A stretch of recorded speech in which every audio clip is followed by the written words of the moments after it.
আপনি কি বিশ্বাস করবেন যদি আমি আপনাকে বলি মহাভারত যুগের একজন যোদ্ধা আজও আমাদের মধ্যে উপস্থিত আছে?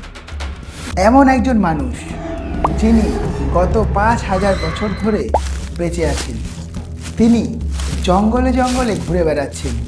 তার শরীর থেকে পুজ ও রক্তের দুর্গন্ধ বের হয়। তিনি প্রত্যেক পথচারীর কাছে তেল এবং হলুদ ভিক্ষা চান, যাতে নিজের ক্ষত সারাতে পারেন। তিনি মৃত্যু চাইছেন, কিন্তু মৃত্যু তাকে ধরা দিচ্ছে না। বিজ্ঞানীকে অসম্ভব মনে করে, কিন্তু ধর্মগ্রন্থ এবং সেখানকার স্থানীয় মানুষ বলেন যে এটা সত্য। এটা গুরু দ্রোণাচার্যের পুত্র অশ্বত্থামার কাহিনী। সেই অশ্বত্থামা যাকে ভগবান শ্রীকৃষ্ণ বিশ্বের সবচেয়ে ভয়ানক অভিশাপ দিয়েছিলেন। নমস্কার, অপ্রিয় সত্য নতুন ভিডিওতে আপনাকে স্বাগতম এবং আপনার সাথে আমি সুদীপ ভট্টাচার্য। আজ আমরা মহাভারতের সেই সবচেয়ে বড় রহস্যের পর্দা উন্মোচন করতে যাচ্ছি, যা শতাব্দী ধরে মানুষের মনে ভয় এবং কৌতূহল সৃষ্টি করে এসেছে। অশ্বত্থামা কি আজ সত্যি বেঁচে আছেন? যদি তিনি সত্যি বেঁচে থাকেন, তাহলে তিনি কোথায় আছেন? এই কাহিনীর গভীরতা বোঝার জন্য আমাদেরকে আজকের কলিযুগ থেকে বেরিয়ে দাপর যুগের সেই কুরুক্ষেত্রে যেতে হবে, যেখানে রক্তের নদী বইছিল। কিন্তু তার আগে আমাদের যেতে হবে অশ্বত্থামার ছোটবেলায়, কারণ সেখান থেকেই এই মহাবিনাশের ভিত্তি স্থাপিত হয়েছিল। খুব কম লোকে জানেন যে গুরু দ্রোণাচার্য শুরুতে খুব গরিব ছিলেন। অবস্থা এমন ছিল যে নিজের ছেলে অশ্বত্থামাকে খাওয়ানোর জন্য দুধ পর্যন্ত তার কাছে ছিল না। একবার ছোটবেলায় অশ্বত্থামা দেখলেন তার বন্ধুরা দুধ খাচ্ছে। তিনি কাঁদতে কাঁদতে তার মায়ের কাছে এলেন এবং দুধ চাইলেন। ঘরে দুধ ছিল না। মায়ের মন কেঁদে উঠল। চালের গুঁড়ো জলে গুলিয়ে নিয়ে সেটাকে দুধ বলে অশ্বত্থামাকে খাইয়ে দিলেন। ছোট্ট অশ্বত্থামা সেটা খেয়ে খুশি হয়ে গেল এবং বন্ধুদের মাঝে বলতে লাগলো যে আমি দুধ খেয়েছি। যখন গুরু দ্রোণ এটি জানতে পারলেন, তখন তার ভেতরের আত্মসম্মান জেগে উঠল। মনে হলো দারিদ্র্যের কারণে ছেলে হাসির পাত্র হচ্ছে। এটি ছিল সেই মুহূর্ত যখন দ্রোণাচার্য হস্তিনাপুরে যাওয়ার সিদ্ধান্ত নিলেন এবং এখান থেকেই মহাভারতের বীজ বপন করা হলো। অশ্বত্থামা ছোটবেলা থেকেই এই অপমানের ভাব দেখেছিলেন। সম্ভবত এই কারণেই তার ভেতরে শক্তি পাওয়ার এবং অমর হওয়ার এক অন্ধ আকাঙ্ক্ষা তৈরি হয়েছিল। অশ্বত্থামা কোনো সাধারণ যোদ্ধা ছিলেন না। তার জন্ম হয়েছিল ভগবান শিবের আশীর্বাদে। জন্মের সময় তিনি কান্নার বদলে ঘোড়ার মতো আওয়াজ করেছিলেন এবং তার জন্য তার নাম রাখা হয়েছিল অশ্বত্থামা। তার কপালে জন্ম থেকেই একটি দিব্য মণি ছিল। এই মণি তাকে খিদে, তেষ্টা, রোগ এবং অস্ত্রের আঘাত থেকে রক্ষা করত। যতক্ষণ সেই মণি তার কাছে ছিল, কেউ তাকে মারতে পারত না। তিনি ছিলেন অজেয়, অমর। মহাভারতের যুদ্ধ শুরু হলো। অশ্বত্থামা কৌরবদের পক্ষ নিচ্ছিলেন, কারণ তিনি ছিলেন দুর্যোধনের পরম বন্ধু। যুদ্ধের 15তম দিনে এমন একটি ঘটনা ঘটল যা অশ্বত্থামাকে ভেতর থেকে ভেঙে দিল। পাণ্ডবরা একটি গুজব ছড়িয়েছিল যে অশ্বত্থামা মারা গিয়েছে। ধর্মরাজ যুধিষ্ঠির বলেছিলেন অশ্বত্থামা মারা গেছেন, কিন্তু নর নয়, কুঞ্জর অর্থাৎ হাতি। ঠিক সেই সময় শ্রীকৃষ্ণ শঙ্খ বাজালেন। গুরু দ্রোণ শুধুমাত্র অর্ধেক কথা শুনলেন এবং পুত্র শোকে নিজের অস্ত্র ত্যাগ করলেন এবং তারপর তাকে বধ করা হলো। যখন অশ্বত্থামা জানতে পারলেন যে তার পিতাকে ছলনা করে মারা হয়েছে, তখন তিনি পাগলের মতো হয়ে গেলেন। তিনি শপথ নিয়ে বসলেন যে তিনি পাণ্ডবদের বংশ ধ্বংস করে দেবেন। তিনি নারায়ণ অস্ত্র চালনা করলেন, যাতে পাণ্ডবদের সেনাবাহিনীতে হাহাকার পড়ে গেল। কিন্তু আসল ভয়ঙ্কর কাহিনী শুরু হয় যুদ্ধের 18তম দিনের এক রাত্রে। দুর্যোধন তার শেষ নিঃশ্বাস নিচ্ছিলেন। তার উরু ভেঙে গিয়েছিল। পুরো কৌরব সেনা শেষ হয়ে গিয়েছিল।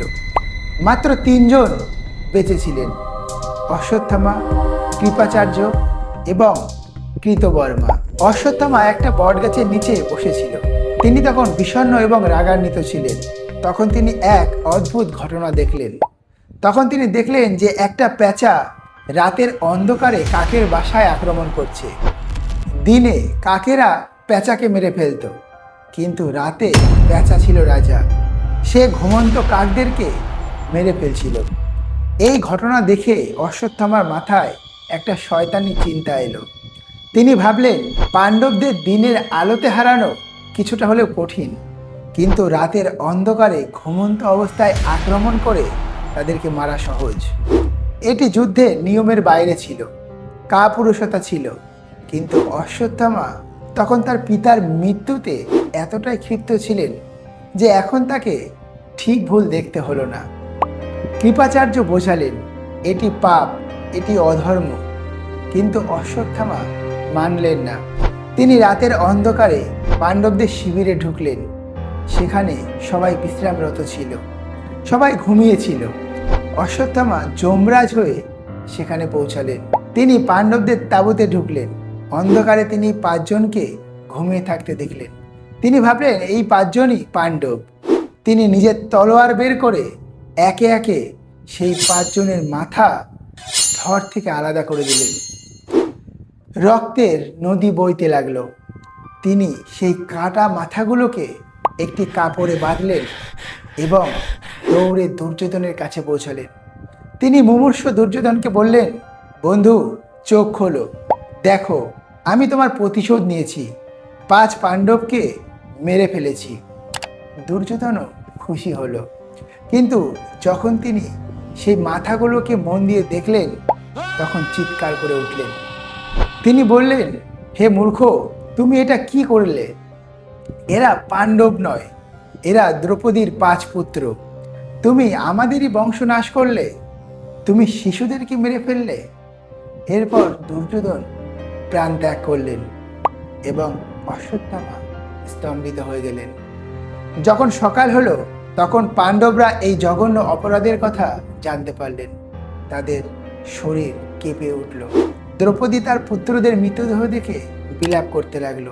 অর্জুন শপথ নিলেন, যতক্ষণ না তিনি অশ্বত্থামাকে বধ করবেন এবং তার কপালের মণি বের করে দ্রৌপদীর চরণে রাখবেন, ততক্ষণ তিনি শান্ত হয়ে বসবেন না।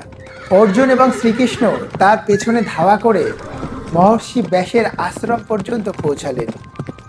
নিজের প্রাণ বাঁচানোর জন্য অশ্বত্থামা সেই ভুলটা করে বসলেন যার ক্ষমা 3 লোকের কোথাও নেই। তিনি ব্রহ্মাস্ত্র চালিয়ে দিলেন।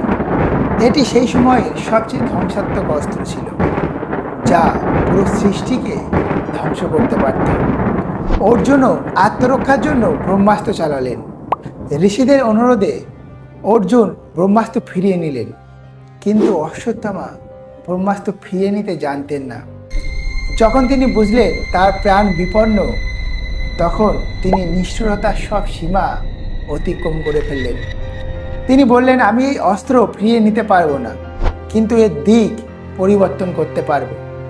তিনি সেই মহাবিনাশী শক্তিকে অভিমন্যুর স্ত্রী উত্তরার গর্ভে ঘুরিয়ে দিলেন। তার উদ্দেশ্য ছিল উত্তরার গর্ভের সন্তানকে মেরে ফেলার এবং পাণ্ডবদের বংশ পুরো সম্পূর্ণরূপে ধ্বংস করা, একটি অজাত শিশুকে হত্যা করা। এটাই ছিল সেই মুহূর্ত, এটাই ছিল সেই কাজ যা ভগবান শ্রীকৃষ্ণকে ক্রোধে ভরিয়ে দিল। শ্রীকৃষ্ণ উত্তরার সন্তানকে তো বাঁচিয়ে নিলেন, যাকে পরে রাজা পরীক্ষিত বলা হয়েছে, কিন্তু অশ্বত্থামাকে সেই শাস্তি দিলেন যা মৃত্যুর চেয়েও ভয়ঙ্কর। শ্রীকৃষ্ণ অশ্বত্থামার কপাল থেকে সেই দিব্য মণি জোর করে বের করে নিলেন। মণি বের করার সাথে সাথে সেখানে গভীর এবং কোনোদিন না ভরা একটি ক্ষত তৈরি হলো। এরপর কৃষ্ণ তাকে অভিশাপ দিয়ে বললেন, হে অশ্বত্থামা, তুমি একটি অবোধ শিশুর প্রাণ নেওয়ার চেষ্টা করেছো, তুমি ঘোর অপরাধ করেছো, তাই আমি তোমাকে অভিশাপ দিচ্ছি। তুমি এই পৃথিবীর সবচেয়ে অন্ত পর্যন্ত তুমি বেঁচে থাকবে।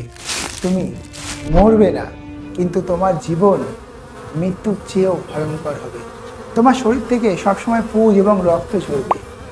মানুষ কেউ তোমার আশেপাশে দাঁড়াতে চাইবে না। তুমি ঘন জঙ্গল এবং বিজন প্রান্তরে একা ঘুরে বেড়াবে।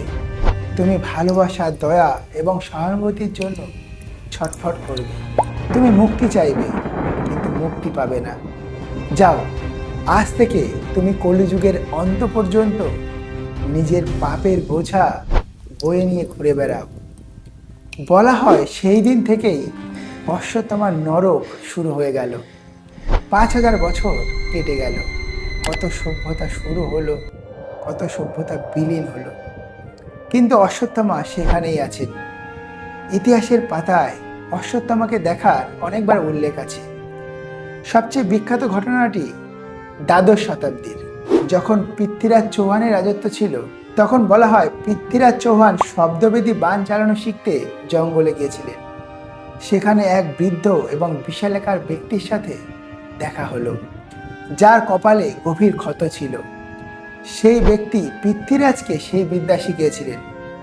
পরে পৃথ্বীরাজ চৌহান তার রাজকবি বড়দাইকে বলেছিলেন যে সেই ব্যক্তি অন্য কেউ নন, বরং অশ্বত্থামা ছিলেন। কারণ সাধারণ মানুষের কাছে সেই প্রাচীন বিদ্যা থাকা অসম্ভব ছিল।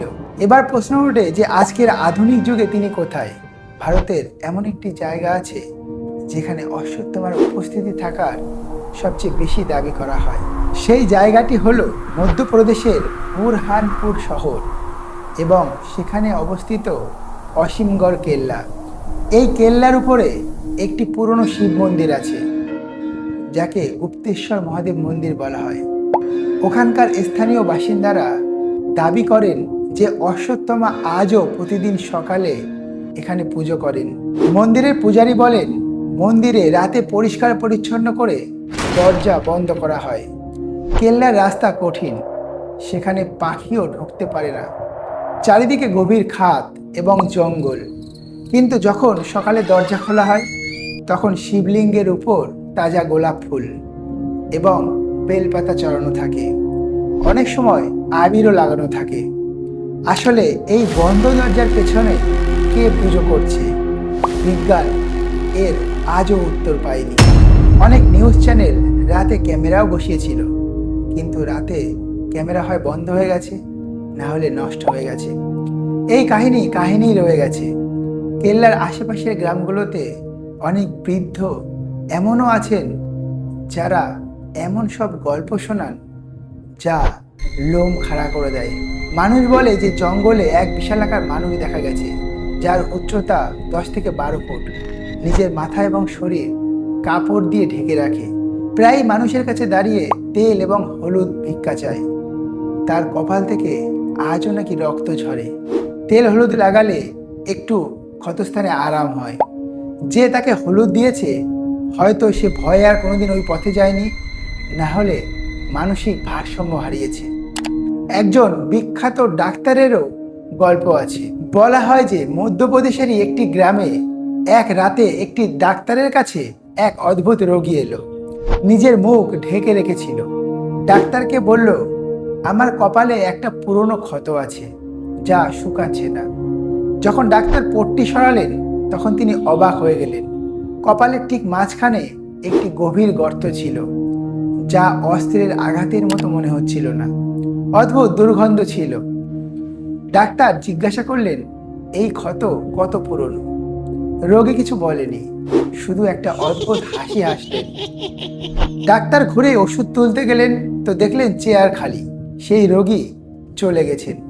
সেই ডাক্তার আজও বিশ্বাস করেন তিনি অশ্বত্থামা ছিলেন, যিনি নিজের যন্ত্রণা কমাতে সেখানে এসেছিলেন।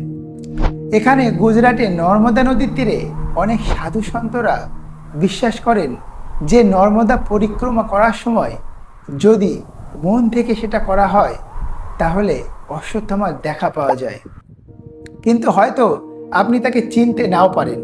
তাদের দাবি যে সেখানে অশ্বত্থামা সাধারণ সাধুর বেশে পরিক্রমা করেন। তিনি খুব দ্রুত চলাচল করেন। চোখের নিমেষেই তিনি এক জায়গা থেকে অন্য জায়গায় চলে যান। আমাদের ধর্মগ্রন্থে যে 7জন চিরঞ্জীবীর বর্ণনা আছে, অর্থাৎ 7জন অমর, অশ্বত্থামা তাদের মধ্যে একজন। কিন্তু বাকি চিরঞ্জীবীরা যেমন হনুমানজি, পরশুরামজি নিজের ইচ্ছা এবং প্রভু সেবার জন্য চিরঞ্জীবী হয়ে বেঁচে আছেন, কিন্তু অশ্বত্থামা নিজের শাস্তি ভোগ করার জন্য বেঁচে আছেন। তবে এই অমরতারও একটি উদ্দেশ্য আছে। ভবিষ্যৎ পুরাণ অনুসারে অশ্বত্থামার জীবন শুধু শান্তি নয়। ভবিষ্যবাণী বলে, যখন কলিযুগের অন্ত হবে, পাপ চরম সীমায় পৌঁছাবে, তখন ভগবান বিষ্ণু 10ম অবতার নেবেন, যাকে কল্কি অবতার বলা হবে। সেই সময় ভগবানকে ধর্মস্থাপনের জন্য গুরু এবং সহায়কের প্রয়োজন হবে।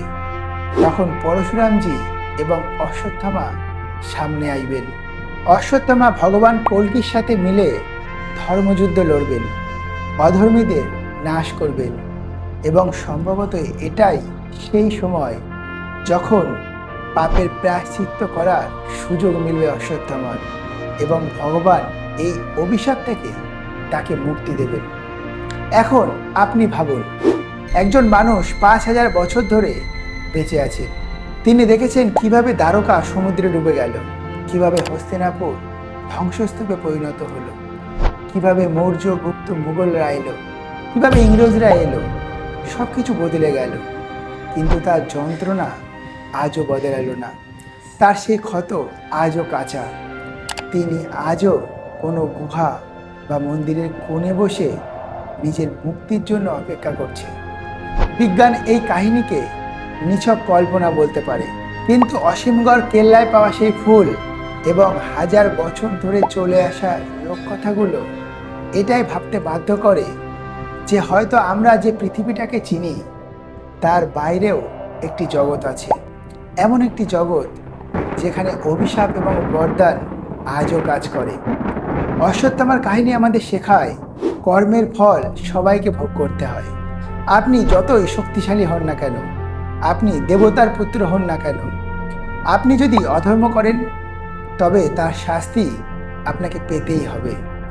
অশ্বত্থামা শক্তির অহংকারে একজন নির্দোষের প্রাণ নেওয়ার চেষ্টা করেছিল, এবং আজ তিনি মৃত্যু যন্ত্রণায় ছটফট করছেন।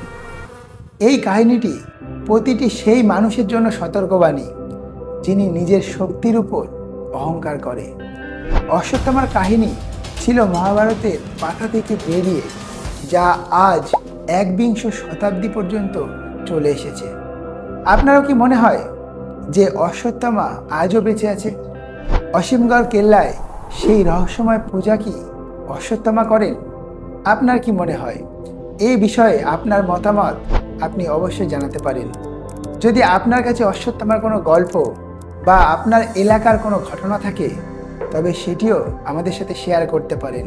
এবং এমনই অদ্ভুত এবং রহস্যময় কাহিনীর জন্য আমাদের চ্যানেলটাকে সাবস্ক্রাইব করতে একদম ভুলবেন না। ভগবান শ্রীকৃষ্ণ এবং ভোলানাথের কৃপা আপনাদের উপর সবসময় থাকুক। জয় শ্রীকৃষ্ণ, জয় মহাকাল।